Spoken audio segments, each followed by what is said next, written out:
number 4, and the subject for today is how it is that we build poor self-esteem, or at least the most common way that we build poor self-esteem. And that relates to a concept that we refer to in the book as the mental scoreboard. And essentially it's pretty easy to understand. So imagine you did this exercise.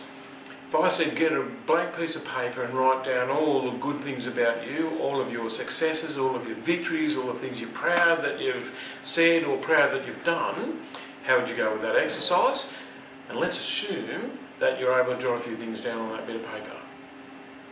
Next step, flip the piece of paper over and I get you to jot down all the things that are bad about you. So things that you wish you'd never done, or things that you wish you'd never said, or things that you're ashamed of, or whatever. And of course the question is, how do you think you'd go with that list? And of course most people are much more successful with that second list than the first one. So when we begin to look at that, if you were to write that up on a blackboard or something, then you'd have a short list for the good things and a longer list for the not so good things. All of that's fair enough, and we can kind of deal with that, and we can work our way through life and blah blah blah. But what we don't realise is what we're doing. So here's the next question for you.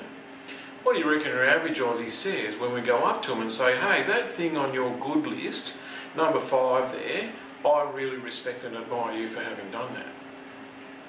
Most Aussies are going to say, oh, I was just lucky, or the girl that comes top in maths was away that day, or well, I ought to be good at it because I've had a lot of practice or whatever. And if we were to pick another thing on that good list, there'd be another defensive response. In other words, what we do is we don't actually carry the successes very well. We don't relate to them as well as we should have, and they don't count as victories deep down in our own subconscious. Now, of course, if you switch over and I say, okay, I want you to think of something that you wish you'd never said or never done, something on the so-called bad list, then the question becomes not, is there just things on the list, but firstly, how old is it? And most of us have got something that's 10 or 15 years old on the list. That's not so shocking, except to think, okay, so when was the last time that you brought it to mind, aside from right now in this exercise? And somebody, your average person is going to say to me, oh, last month.